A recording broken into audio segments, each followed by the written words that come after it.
All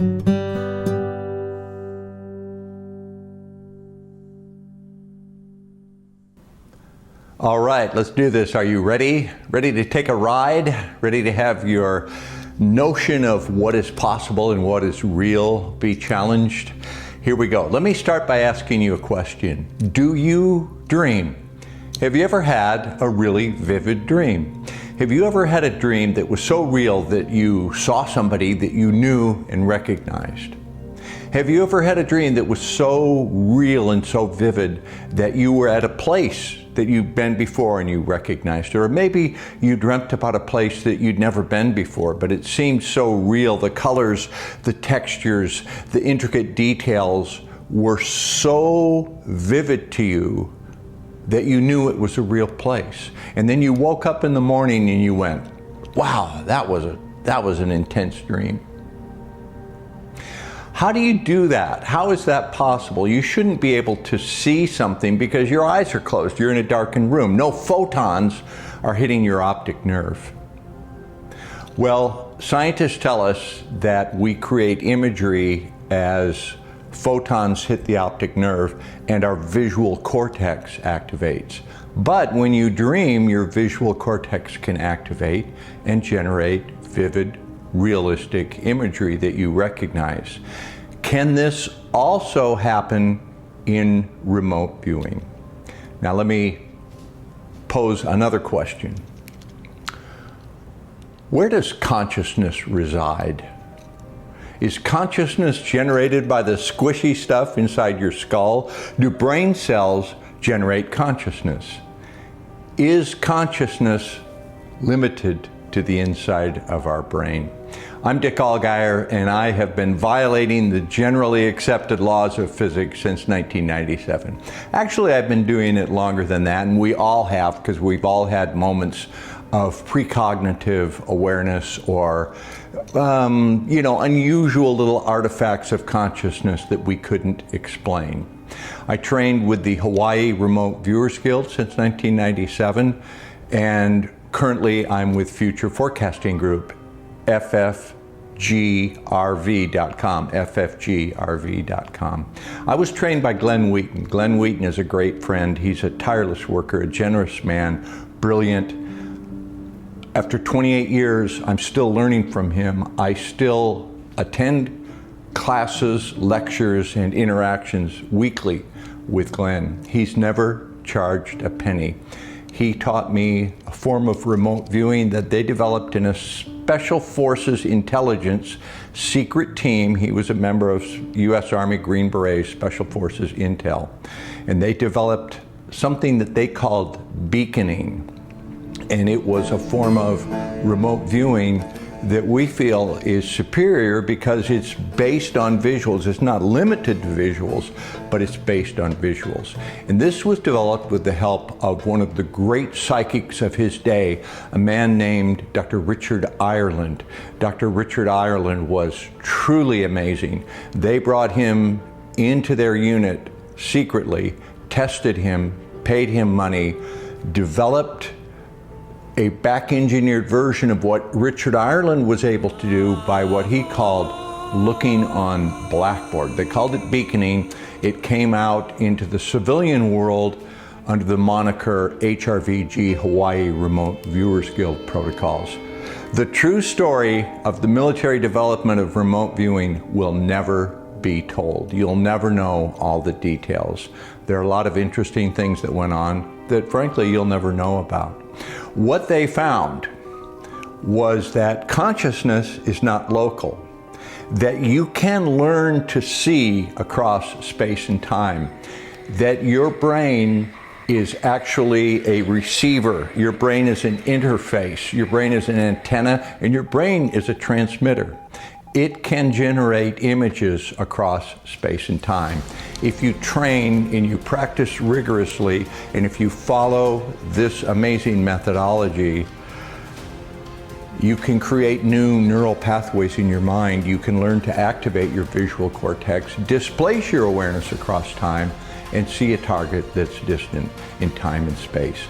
This is the true story of my 3-decade journey into remote viewing. From the mundane to the memorable, from the monumental to the mystical, and finally into the magic. Remote viewing is actually the gateway to magic. So, this is my top 10 list of my top remote viewing experiences.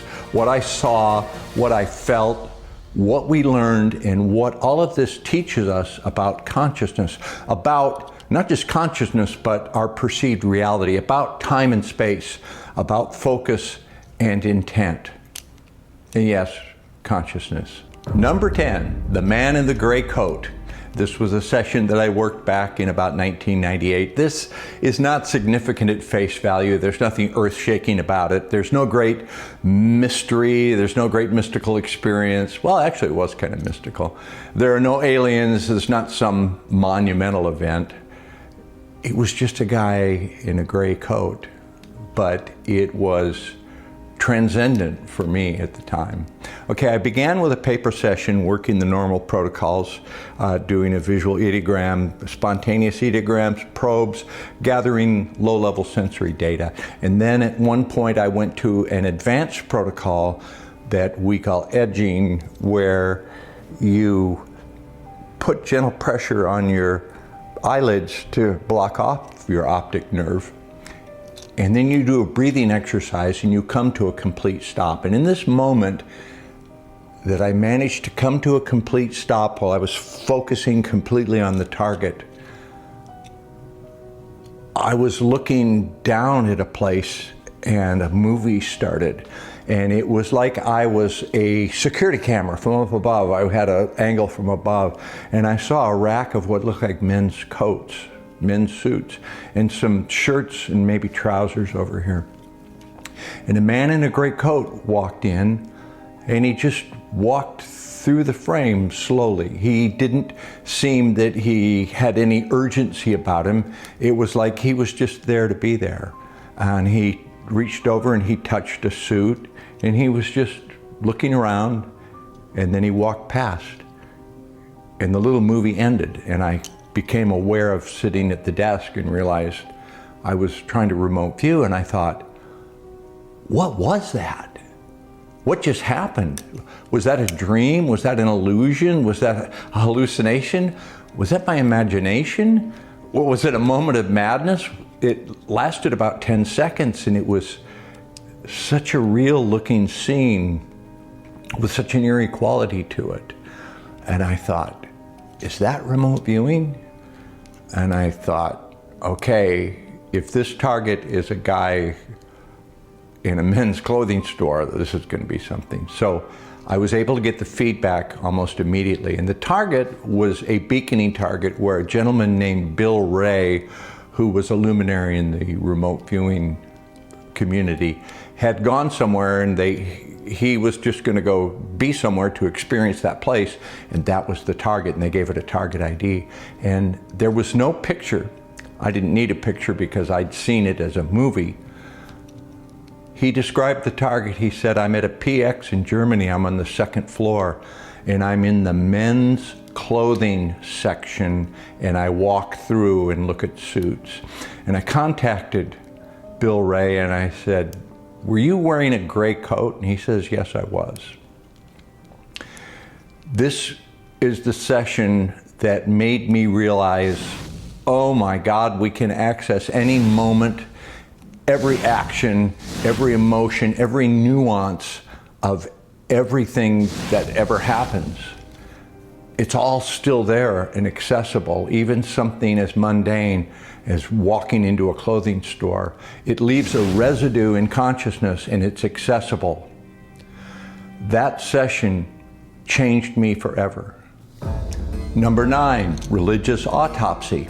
This would have been in 1997, and it was my first experience with what we call IRV.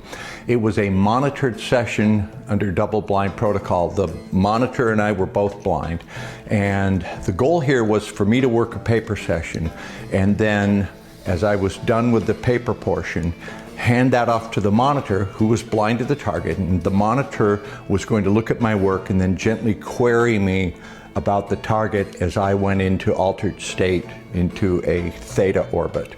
And so I was laying back cooling down, and the monitor was next to me looking, and the monitor never got to ask me anything because I popped onto target, and I just started blubbering about what I was seeing. And what I saw was a body on a slab, and there were some men doing something to a corpse.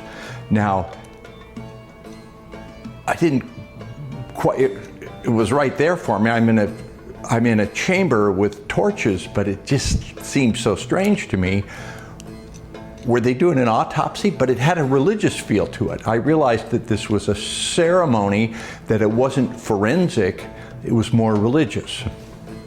They had a reverence about them. They were calm, they were doing their duty, they were solemn, and they were dignified. But what were they doing? What did this mean? You have to realize the state of mind I'm in. I'm doing a double-blind target. It could have been anything, anywhere, future, past, present, a machine, somebody doing, I had no idea what it was, and to just all of a sudden wake up in this chamber, and these guys are standing around this corpse with this reverence, dignified, but what was this? And I was torn. The best I could describe it was a religious autopsy. So my monitor was going, oh, that was strange. You have no idea.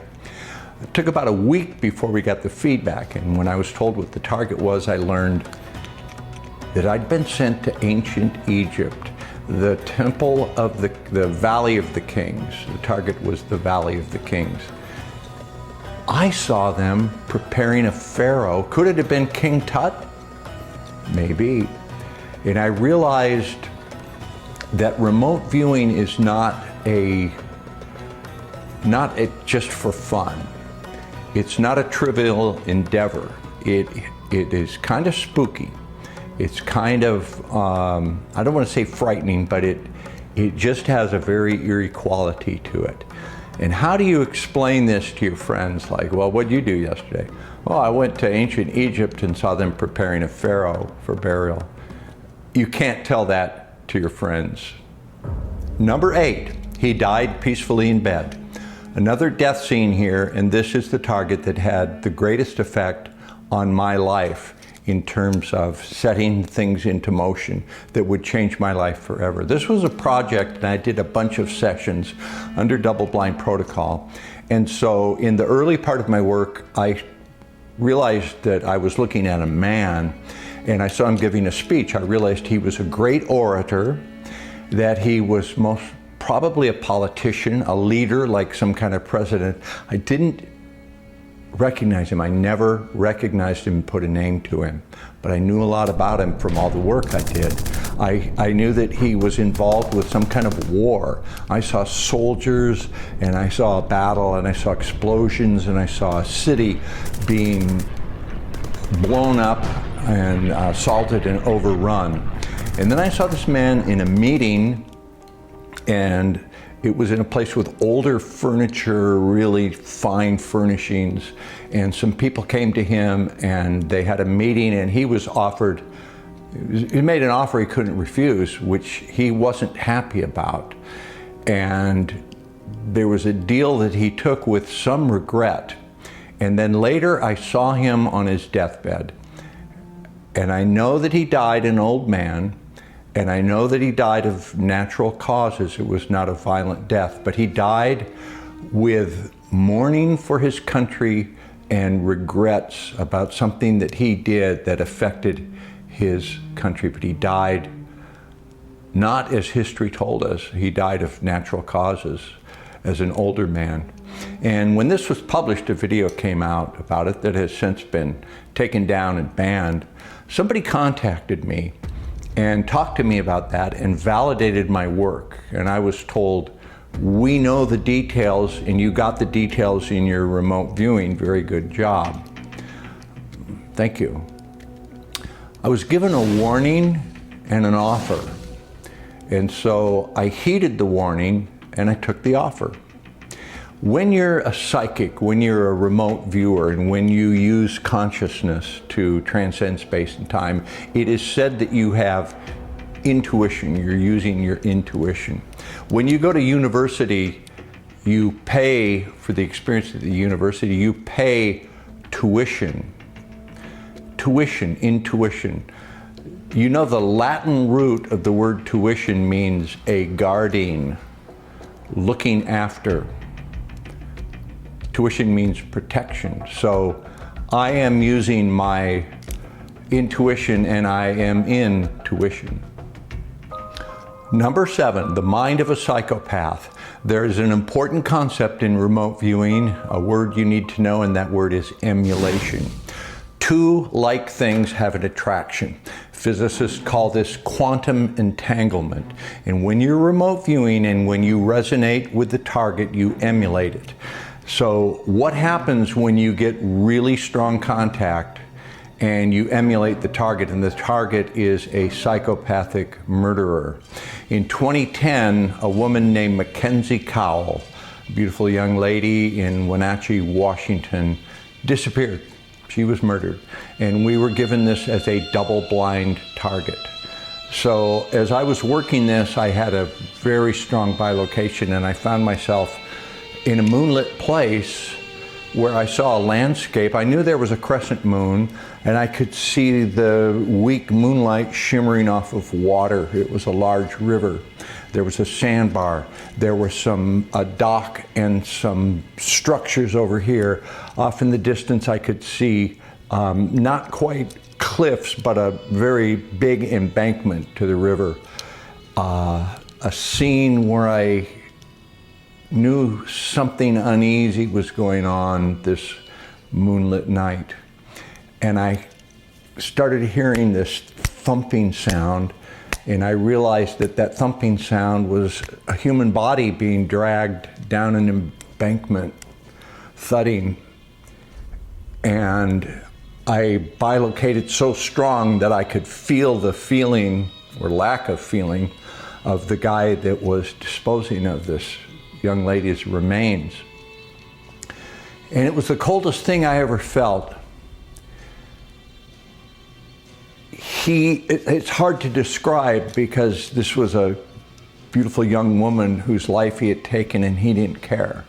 And he just saw this as like, I got to get rid of this. How do I get rid of this? I was just taking out the trash, and I felt the cold-hearted feeling of what he was doing.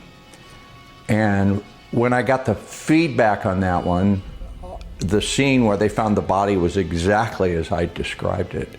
It was a very strong bilocation, and I drew it exactly, but it was the coldest thing I ever felt. So if you were to ask me, I would say that was probably the most disturbing thing I ever remote viewed.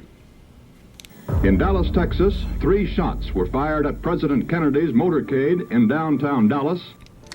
Number 6, Lee Harvey Oswald, from a cold-hearted psychopathic murderer to someone who didn't murder anybody. This was another project where I did multiple sessions. And in the first session, of course, no idea where I'm going to go or what I'm going to see, I came to my awareness seeing grass. And I realized, okay, I'm at target. What do I need to see? And I was able to raise my awareness up and synchronize my consciousness with where I was. And I saw the green grass and I saw blue sky. The sun was out, but I knew it was a weak sun. It wasn't a summer sun. It was a sun that wasn't too strong. And I saw a roadway and I saw light poles that seemed to be old. And I thought, why am I here? Why am I seeing this? And I lost that vision, and then I worked some more on another session, and I saw people in this city that was like a flash mob. Like, all these people came, and they were dressed pretty nice, and they just came there just to be there at a certain time. Like, okay, it's time to come, and we're all here. And I didn't know why they were there. They were dressed pretty nicely. They were like secretaries and office workers and some tourists and some people just coming for a looky-loo. And it's time, and all I could describe it was a flash mob. And then something happened where they all were shocked and unsettled. And so then in a later session, I found myself looking down on a street, and there was a man in a white t-shirt walking along, and I knew that he was nervous and agitated. He had a sense of urgency, and he walked right up to me, and I looked him right in the face, and I recognized him, and I went, that's Lee Harvey Oswald. In terms of voyeuristic attraction, this was the most amazing session that I've ever done, just to look back on it and realize I stood in Dealey Plaza on that day in November 22nd. I saw the crowd's reaction, and I saw Lee Harvey Oswald walk by so clearly that I recognized him. And I understood that he never was at a window with a gun. He was caught up in something. He needed to get somewhere. He needed to call somebody. He had a phone number in his pocket. He was going to try to find a phone and get to safety, but he knew he'd been set up. So this was, like I said, in terms of voyeuristic, oh my goodness, witnessing one of the monumental moments of US history and certainly world history. I was there. Number 5, above black. All right, this is a UFO target. You know, in all the, probably done over 1,000, maybe several thousand remote viewings over 27 years, and I would say less than 1% of them involve UFO targets. I think UFO targets degrade remote viewing to some extent. A lot of people get a 1-week class and immediately they're given a UFO target and they regurgitate all the UFO lore, and then they're told, oh, it was Roswell, oh, it was the Phoenix Lights, oh, it was the alien abduction, you did a great job, because they knew they were going to get a UFO target. And it's easy to put all the stuff down that you've heard from Art Bell to Whitley Strieber to all the UFO stories, and you regurgitate that and they say, well, that was a UFO target, good job, you're a great remote viewer. We try to stay away from that type of thing at Hawaii Remote Viewers Guild. So we were loath to do remote viewing, UFO targets.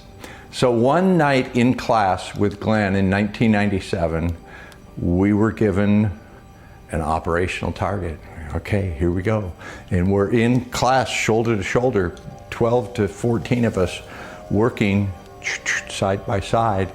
And I saw this facility that I knew was heavily guarded, that had a lot of communication stuff like satellite antennas, a lot of security, microwave towers, very secure place, very well guarded.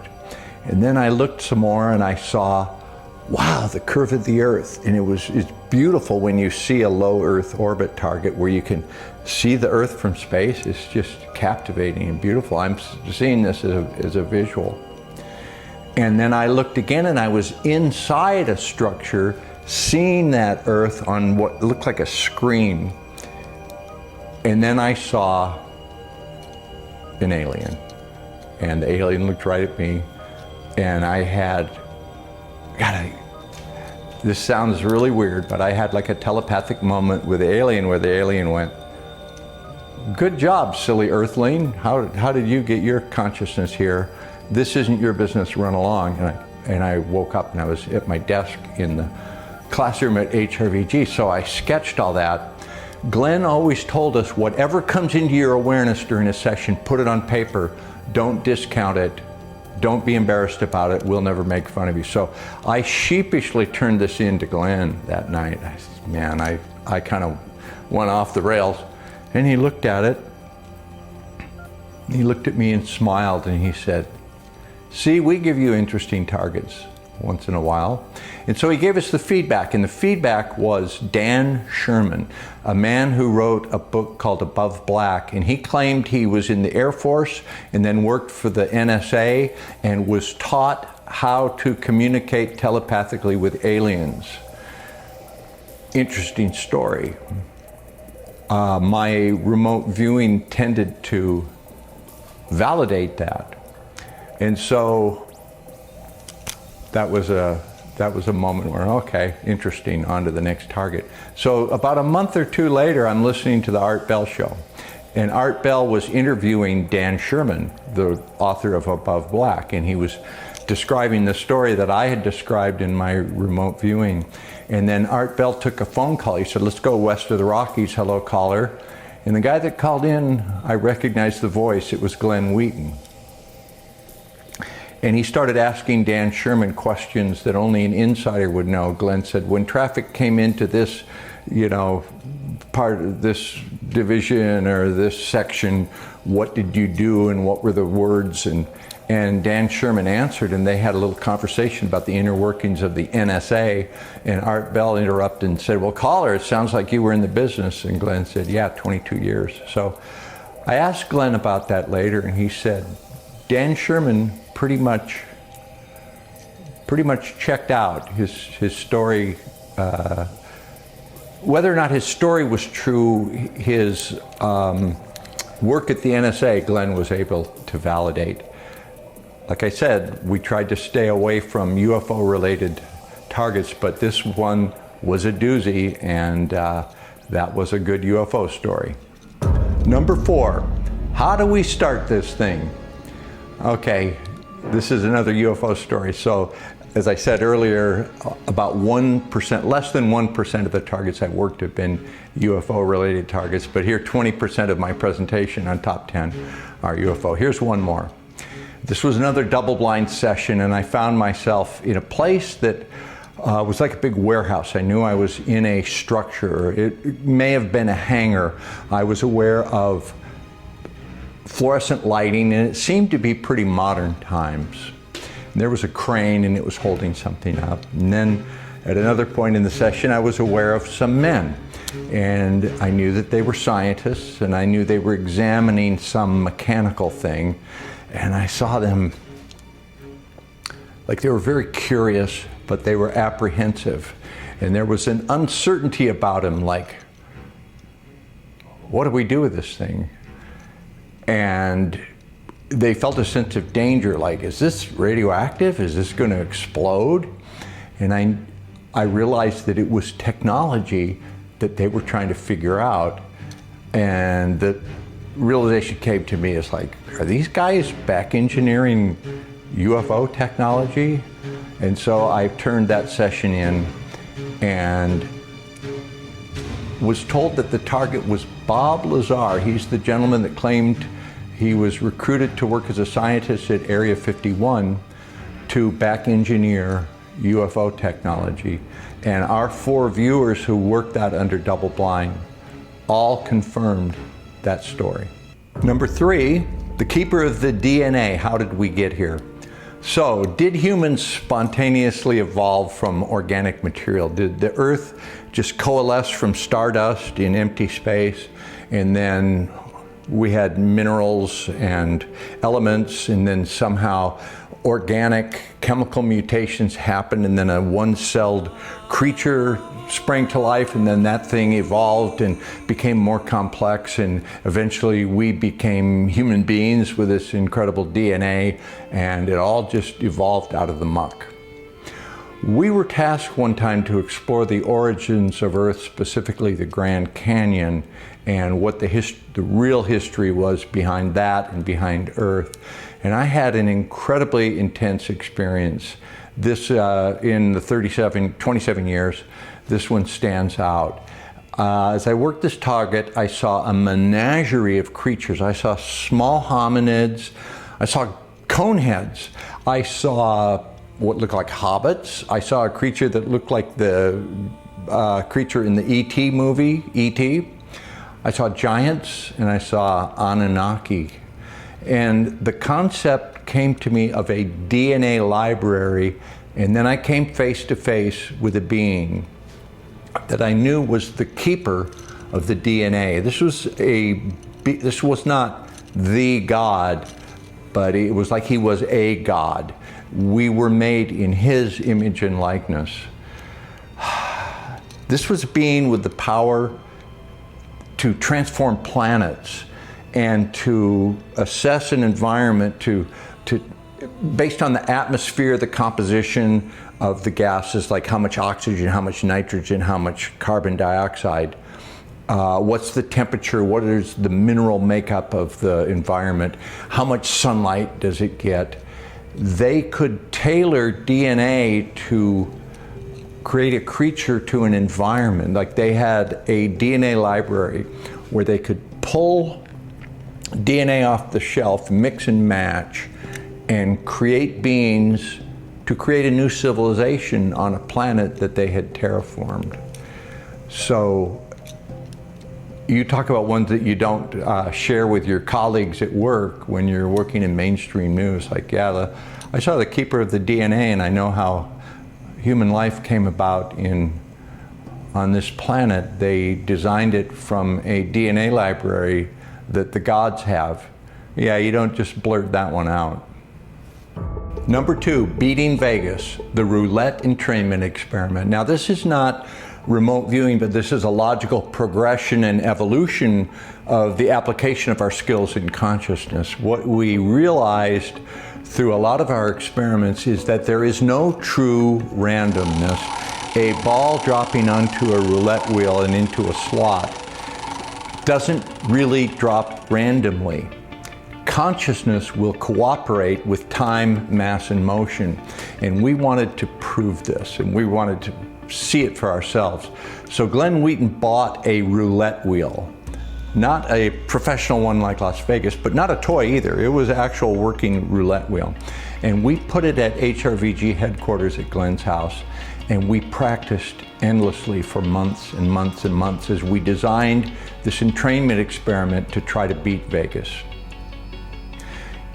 Okay, what's important in this, 3 factors: design, rehearsal, and observation. So the design was the concept that consciousness will cooperate with mass and motion if you entrain a location. And so the rehearsal was our practicing to learn how to entrain an environment. And we went through a ritualistic set of things that we did where we took Monopoly game pieces like the hat, the car, the house, the shoe. So someone was Mr. Shoe, someone was Mrs. Car, someone was Mr. House, someone was Mr. Iron, and someone, you know, each had their names, and we called each other by those names. Like, Mr. Shoe, what do you think? Well, Mr. Car, I'm gonna bet this. And we made positions at the roulette wheel where the first person, player number 1, had a binary decision, red or black. As a remote viewer, you can just have an instant knowing that's going to be red or black. Not too hard. So that person would just decide on red or black. The second person would decide even or odd. The third person would decide first 12, second 12, or third 12. So each person had their duty, their one job to do. And then the fourth player, if we selected red, second 12, odd, would play all the red odd numbers in that second 12.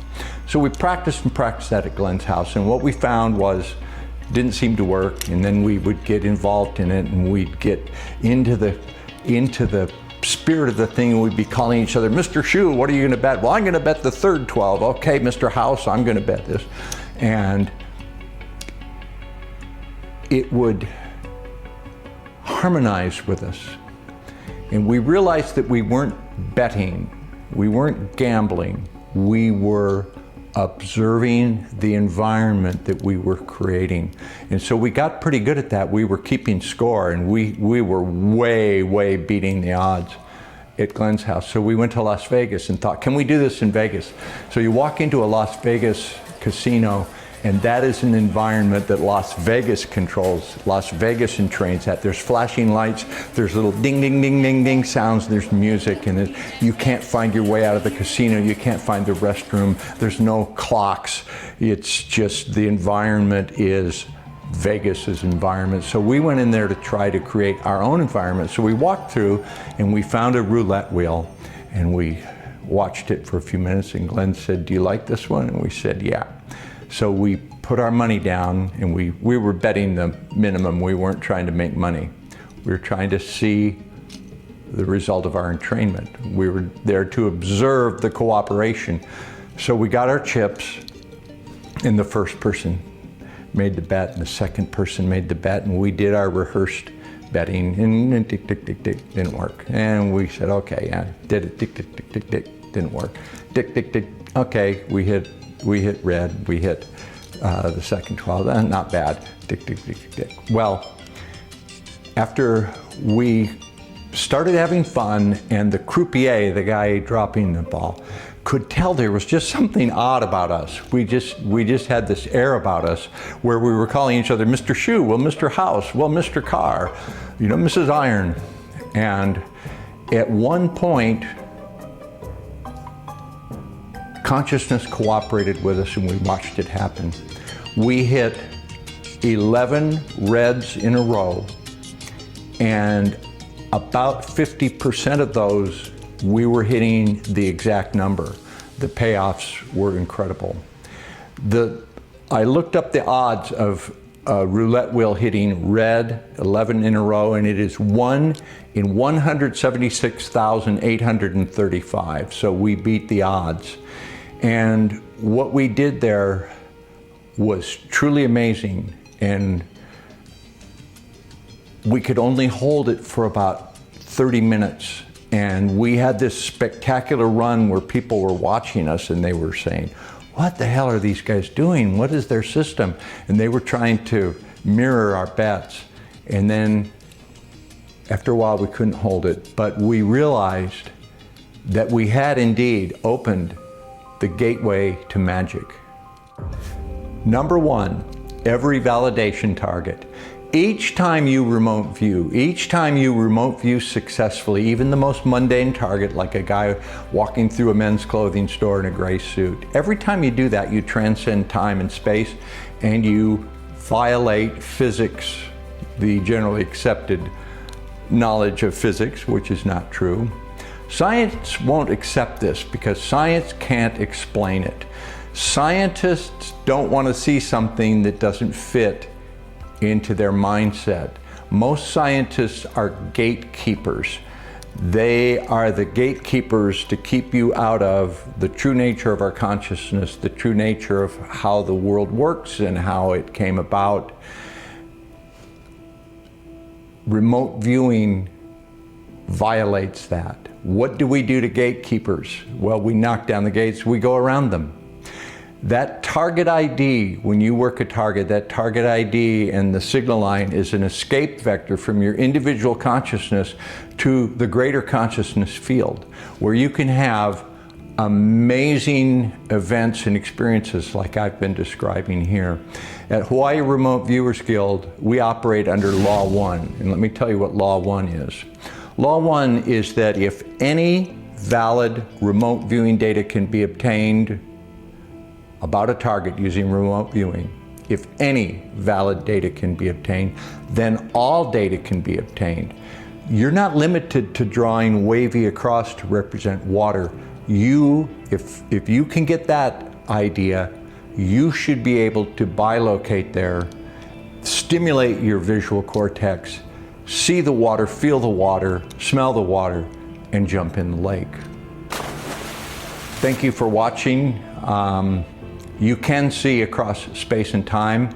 Join me at Future Forecasting Group, ffgrv.com, ffgrv.com. We do amazing work on a weekly basis, and remote viewing has been the most amazing journey of my life. I've enjoyed all of it, and thank you for listening.